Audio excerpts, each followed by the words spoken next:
अस्सलाम वालेकुम, मैं हूं शाहिद हुसैन। उम्मीद करता हूं आप सब खैरियत से होंगे। सबसे पहले वही दरख्वास्त कि अगर आप चाहें तो मेरा यूट्यूब चैनल सब्सक्राइब करें ताकि वो चीज़ें जो आप देखना चाहते हैं वो आपको बर वक्त मिल सकें। सिंध हाई कोर्ट से मुताल्लिक़ ख़ास तौर पर अदालती जो ख़बरें होती हैं वो आप तक मैं पहुँचाता रहता हूँ ख़ास तौर पर।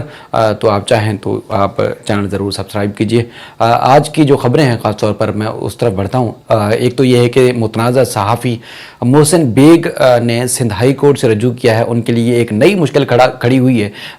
FIA की जानिब से एक नई दरख्वास्त दायर की गई थी, बल्कि उनके खिलाफ एक नया केस रजिस्टर्ड किया गया है। उसके खिलाफ उन्होंने सिंध हाई कोर्ट से रजू किया है। वो सारा माजरा क्या था और उसके बाद लतीफ़ खोसा साहब क्या चाहते हैं, वो सारी तफसीलात चूँकि मैं वहाँ मौजूद था, उन्होंने केस की सारी हिस्ट्री भी अदालत के सामने रखी। वो आपके सामने कोशिश करूँगा कि लफ्ज़ ब लफ्ज़ पहुँचाऊँ। और उसके बाद फिर गैर कानूनी सोसाइटीज़, गैर कानूनी तामीरात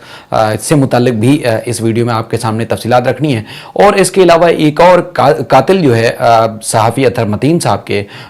जो उसको गिरफ़्तार किया गया, पुलिस की जानिब से दावा किया गया, किस तरह गिरफ़्तार किया गया, उसके बाद फिर असल मुजरिम जो है जिसने फायरिंग की थी वो कहाँ है। कोशिश करूँगा कि वो तफसीलात भी इस वीडियो में आपके सामने रखूँ। कोशिश कीजिएगा कि आप वीडियो आखिर तक देखें ताकि वो चीज़ें जो आप तक मैं पहुँचाना चाहता हूँ वो लाजमी आप सुने और देखें और समझें मामलात को। मैं गैर कानूनी तामीरात से मुताल्लिक़ जो अदालतों में जो अदालत में ख़ास तौर पर चीज़ें आई हैं, सबसे पहले वो बयान करने की कोशिश करता हूँ। ये कि प्लाट नंबर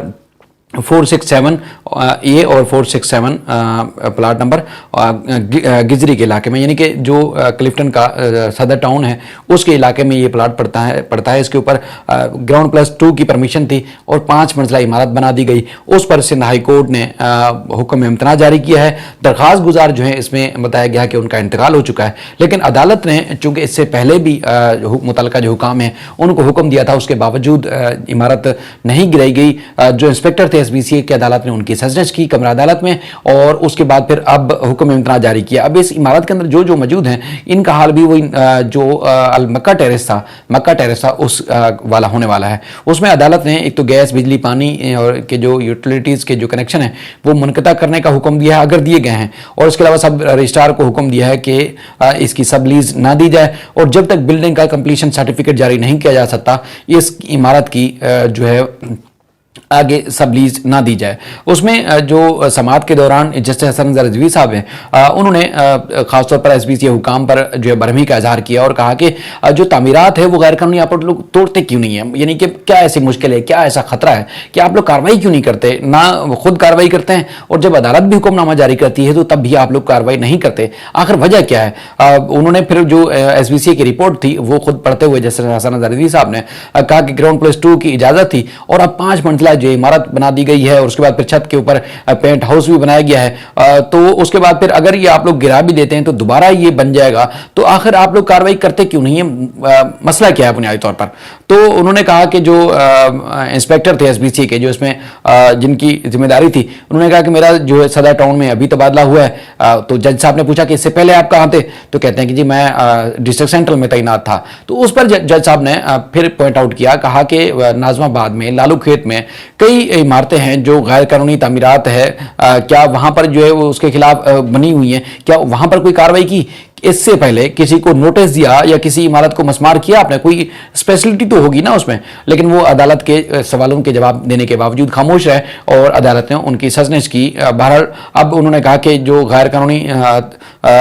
तामीरात हैं उसके खिलाफ कार्रवाई करें वरना हम आपके खिलाफ कार्रवाई का हुक्म देंगे। अच्छा, एक और आगे बड़ी दिलचस्प खबर है, वो ये है कि सचल पुलिस चौकी जो बनी हुई है सचल थाने की हदूद में, उसमें जो सुहेल मुमताज़ हैं एक दरख्वास्त गुजार और दीगर थे, उनको पुलिस चौकी के खिलाफ सिंध हाई कोर्ट आना उनको महंगा पड़ा है। अदालत ने दरख्वास्त काबिल समाअत होने से मुतालिक दलाइल तलब किए हैं और अदालत ने सवाल उठाया कि पहले आप लोग ये साबित करें कि किस कानून के तहत ये ज़मीन आपको अलाट की गई थी। इसमें बताया गया था कि सेक्टर जो है 45 से स्कीम 33 में हमारी इराजी पर जो है वो चौकी बना दी गई, और उसके बाद फिर उनके वकील ने कहा कि पुलिस चौकी ख़त्म करने का जो है हुक्म दिया जाए। उस पर अदालत ने कहा कि पहले तो ये बताएंगे ये ज़मीन आपको कैसे अलाट हुई, रियासत की ज़मीन जो है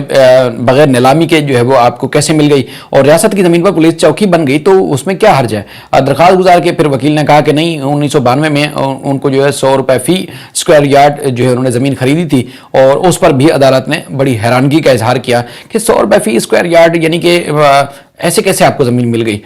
उसके बाद फिर उन्होंने कहा कि वज़ीर आला सिंध भी इस ज़मीन को जो है वो अलाट नहीं कर सकते, उस पर उन्होंने सवालिया निशान भी उठाए। और उसके बाद फिर दरख्वास्त गुजार का कहना था कि उनको तकरीबन 100 रुपये स्क्वायर यार्ड के हिसाब से 1992 में ज़मीन दी गई थी। और उसके बाद फिर अदालत ने कहा कि वज़ीर आला सिंध के पास कोई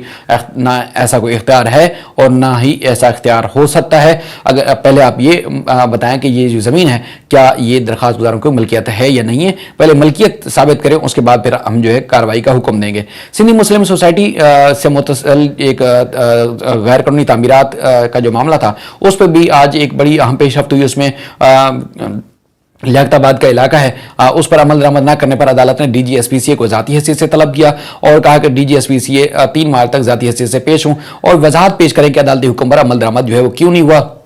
अदालत, उन्होंने कहा कि अदालतें फैसले देती हैं मगर उस पर कोई अमल दरामद नहीं करता और उस पर अदालत ने ना सिर्फ सजनिश की और बल्कि अब उनको ज़ाती हैसियत से वजाहत के साथ रिपोर्ट पेश करने का हुक्म दिया है। दरख्वास्त गुजार की जानिब से कहा गया था कि प्लाट नंबर A23 एरिया जो है उस पर गैर कानूनी तौर पर यानी कि लियाकताबाद का जो C एरिया है उसमें गैर कानूनी तौर पर तामीरात हो रही हैं और रिहायशी इमारत को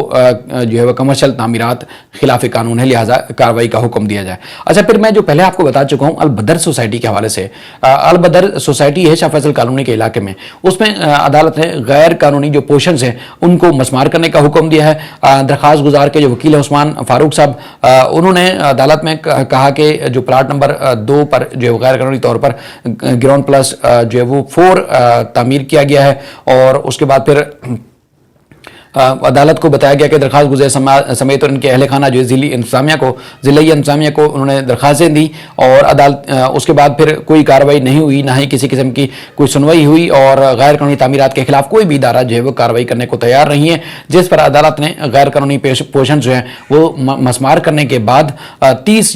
दिन के अंदर अंदर तफसीली रिपोर्ट मांगी है सिंध हुकूमत, DGSPCA, डिप्टी कमिश्नर कुरंगी और दीगर से, और 30 रोज़ में अदालत ने कहा कि तफसीली रिपोर्ट अदालत में पेश की जाए। अच्छा, ये चूंकि अदालतों के जो पब्लिक इंटरेस्ट के केसेस होते हैं खासतौर पर मैं वो रिपोर्ट करता हूं और उसके बाद फिर बेशुमार जैसे दोस्त हैं वो कोशिश करते हैं, वो मुझसे सवाल करते हैं। मैं जिस पॉइंट या जिस मौक़िफ़ तक जो इन्फॉर्मेशन होती है मैं कोशिश करता हूं कि वो आप तक पहुंचाऊं, यानी कि जो इन्फॉर्मेशन या जिस केस के बारे में मैंने वीडियो बनाई ही नहीं है या जो इन्फॉर्मेशन आउट ही नहीं हुई SBCA या किसी भी फोरम पर, तो वो फिर उस बारे में मैं आपको कैसे आगाह कर सकता हूं। तो आप सवाल ज़रूर करते हैं, मैं सवाल जिन के दोस्तों के आते हैं मैं नोट भी करता हूं और फिर मैं लग जाता हूं कि उनके किस तरीके से जवाब कलेक्ट करूं और आप तक पहुंचाऊं। लेकिन मैं खुद किसी भी सोसाइटी, किसी भी प्रोजेक्ट, किसी भी मंसूबे को मैं अपनी तरफ से गैर कानूनी नहीं कह सकता, क्योंकि अदालतों में कोई बात आई नहीं होती और मैं कहूं कि फलां सोसाइटी, फलां प्रोजेक्ट, फलां कोई भी अपार्टमेंट बन रहे हैं वो गैर कानूनी, ऐसा मैं हरगिज़ नहीं बता सकता। अच्छा, उसके बाद फिर मैं अतर मतीन साहब के जो कत्ल में गिरफ्तार मुलजिम है उसके रिमांड और उसके बाद फिर एक मफरूर मुलजिम की हवाले से अगर बताऊं तो उससे पहले मैं आपको मोहसिन बेग का बताता हूं। इस्लामाबाद में आपको याद होगा कि पहले गरीदा फारूकी के टॉक शो में उन्होंने मुतनाज़ा बात की थी, यानी कि जो मुराद सईद की जो कि वफाकी वज़ीर है उनकी कारकर्दगी के हवाले से जो रिहाम खान की किताब का हवाला दिया था उस दौरान जब इस्लामाबाद में जो भी कार्रवाई हुई वो सबको आपको पता है। लेकिन उसी रोज़ बताया गया है कि कराची में भी उनके खिलाफ न सिर्फ मनी लॉन्ड्रिंग बल्कि संगीन दफात के तहत FIA ने मुकदमा दर्ज किया था।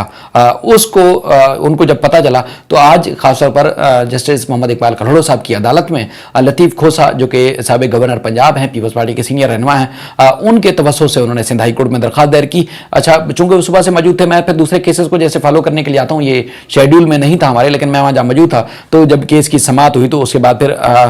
वो लतीफ़ खोसा साहब कहते क्या है वो आपको बता रहा हूं। उसके बाद फिर आगे चलकर अदालत ने क्या हुक्मनामा जारी किया और उनके लिए मुश्किल क्या है वो तफसीलात आपके सामने रखता हूं। लतीफ़ खोसा साहब कहते हैं कि जो दरख्वास्त गुजार हैं मोहसिन बेग साहब,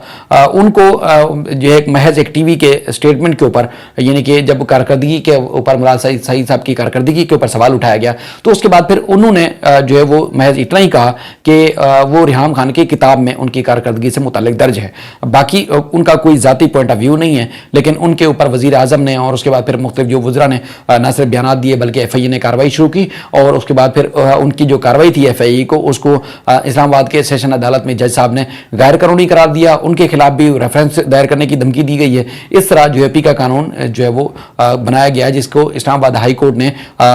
جو ایف آئی اے کو پی کا قانون کے تحت گرفتار کرنے سے، پی کا آرڈیننس کے تحت گرفتار کرنے سے روکا بھی ہے۔ وہ کہتے ہیں کہ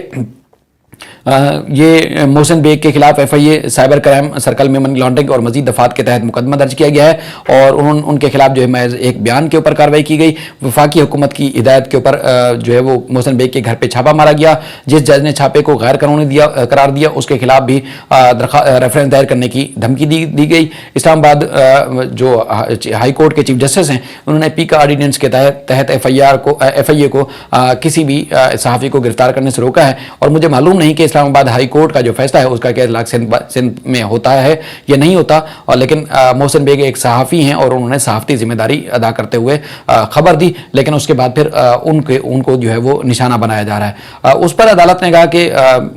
ہم ایف آئی اے کو نوٹس جاری کرتے ہیں اور ایف آئی اے سے جواب مانگ لیتے ہیں، تو اس پر انہوں نے کہا کہ سر ٹھیک ہے آپ نوٹس ضرور کریں۔ پوری انہوں نے تفصیل جو یہ تو میں آپ کو شارٹ میں بتا رہا ہوں، انہوں نے پوری تقریباً 15-20 منٹ بتایا کہ کیسے ایف آئی اے والے ان کے گھر پہ آئے، کیسے پستول نکالا، کیسے ایک مقدمے میں ان کی ضمانت ہوئی، دوسرے کیس میں ڈیالہ جیل میں ہیں، ساری تفصیلات انہوں نے لمبی تمہید کے ساتھ انہوں نے بتائی کھوسا صاحب نے۔ تو بہرحال عدالت سے انہوں نے کہا کہ ایف آئی اے کو مزید کارروائی سے روکا جائے،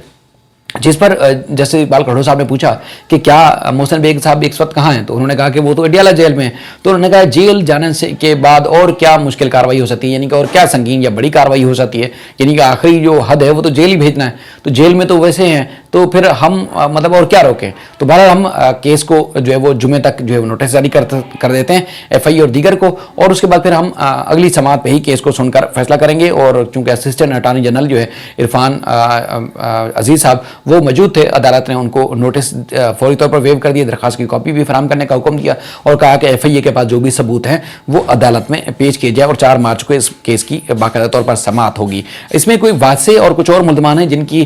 جن سے مبینہ طور پر ایف آئی اے کا بتایا گیا ہے کہ انہوں نے رشوت لی، اور اس طرح کی کوئی خبر تھی جو محسن بیگ صاحب نے ٹی وی یا ان کو خبر کو چلایا تھا، اس الزام کے تحت جو ہے وہ ان کے اوپر مقدمہ درج کیا گیا ہے۔ میں نے کوشش کی تھی کہ کسی طریقے سے ان کی پٹیشن کی کاپی یا ایف آئی آر کی کاپی مل جائے، وہ رسیپ مجھے نہیں مل سکی۔ لطیف کوسا صاحب کے جو اسسٹنٹ تھے انہوں نے کہا پہنچا دوں گا، دے دوں گا، لیکن اب تک انہوں نے مجھے نہیں دی۔ اب پھر ہم آتے ہیں آخری جو خبر ہے وہ ہے اطہر متین شہید صاحب کے جو قاتل ہیں ان کی گرفتاری سے متعلق پولیس نے وقتاً لمحہ بالامہ آگاہ رکھا۔ ظاہر پریس کلب اطہر متین کے جو بھائی طارق متین صاحب ہیں انہوں نے بھی، اور بے شمار جو صحافتی تنظیمیں ہیں انہوں نے شدید رد عمل دیا، اور خاص طور پر سما ٹی وی اور ان کے جو دوست ہیں انہوں نے بھرپور جو ہے وہ اس جو قتل کے خلاف نہ صرف مذمت کی بلکہ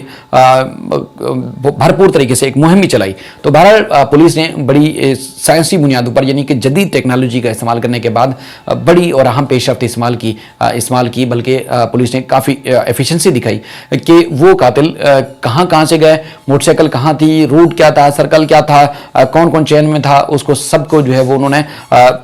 ٹریس آؤٹ کیا، اور اس کے بعد پھر بالآخر پہنچے کہ یہ جو ملزم اشرف جو ہے بروہی ہے، یہ بتایا گیا کہ کوئی اور وہاں بلوچستان میں لسویلا کے قریب کوئی وڈیرا ہے، اس کی اوطاق پر اس نے پناہ لے رکھی تھی، اور دوسرا ملزم جو اصل فائر کرنے والا ہے ذرائع کا کہنا ہے کہ وہ اب تک مفرور ہے، لیکن یہ وہ ملزم ہے لمبا جو کہ سی سی ٹی وی فوٹیج میں آپ کو بھاگتا ہوا آگے نظر آ رہا ہے، لیکن بتایا گیا ہے کہ اس نے فائر نہیں کیا، لیکن دوسرا جو موٹر سائیکل کو گھسیٹتا ہوا جا رہا تھا اس بندے نے اطہر متین صاحب کے اوپر فائر کیا۔ اچھا، اب جو پولیس نے وہاں سے کسی سیاسی اثر رسوخ یا کچھ سیاسی لوگوں کی معاونت کے بعد اس ملزم کو یعنی کہ اشرف کو اپنی تحویل میں لیا، اس کے بعد پھر پرسوں بتایا گیا ٹویٹ کے ذریعے گرفتاری ظاہر کی گئی۔ اپریشیٹ کر سکتے ہیں، لیکن اصل بات یہ ہے کہ جو مرکزی ملزم ہے جو فائر کرنے والا ہے وہ پکڑا جائے گا، اور اس کے بعد پھر سائنسی بنیادوں پر جس طرح ان ملزمان کو ٹریس آؤٹ کیا گیا ہے اسی طرح ان کے خلاف اگر ایویڈنس بھی چلایا جاتا ہے، اور خاص طور پر یہ کیس ماڈل ٹرائل کورٹ میں چلایا جاتا ہے، یعنی کہ اگر 15 دن کے اندر آپ کو جیسے 11 دن کا ریمانڈ مل گیا ہے، 15 دن دن کے اندر اندر اگر ان کو جو ہے وہ چلان اس کے بعد پیش کر دیتے ہیں اور اس کے بعد پھر ماڈل ٹرائل کورٹ میں کیس چلتا ہے تو یقین مانیں مشکل سے 2 مہینے اور زیادہ بھی زیادہ ٹائم ہو تو 3 مہینے کے اندر اندر اس کیس کا فیصلہ ہو سکتا ہے. لیکن دیکھنا یہ ہوگا کہ جس ایفیشنسی کے ساتھ دکھائی گئی اسی ایفیشنسی کے ساتھ جو ہے وہ ملزم کو گرفتار بھی کیا جائے اور ملزم کے خلاف ثبوت اور جو ہے وہ شواہد بھی پیش کیے جائے. 11 مارچ تک انسداد دہشت گردی کی عدالت نے ریمانڈ منظور کیا ہے. پولیس کا یہی کہنا ہے کہ اسلحہ اور دیگر چیزیں بھی برآمد کرنی ہے اور اس کے بعد پھر جو مفروض ملزم ہے مرکزی ملزم اس کو بھی گرفتار کرنا ہے, ان کے گینگ میں کون تھا اور کافی ساری جو چیزیں ہیں ظاہر انہوں نے کلیکٹ کرنی ہے, اسٹیٹمنٹ ریکارڈ کرانا ہے,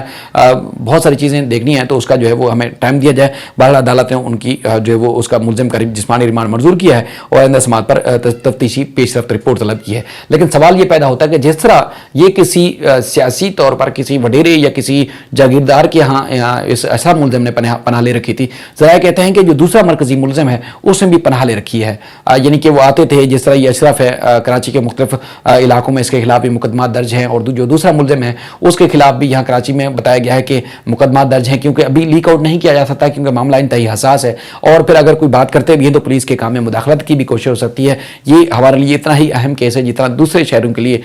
کے کیسز کو ہم جو رپورٹ کرتے ہیں, اس لیے بہت زیادہ اس کو آگے نہیں لے کے جا رہے. لیکن مزید جو بھی اس سلسلے میں جو پیش رفت ہوگی آپ کے سامنے رہیں گے. اپنا خیال رکھیے گا. اللہ حافظ.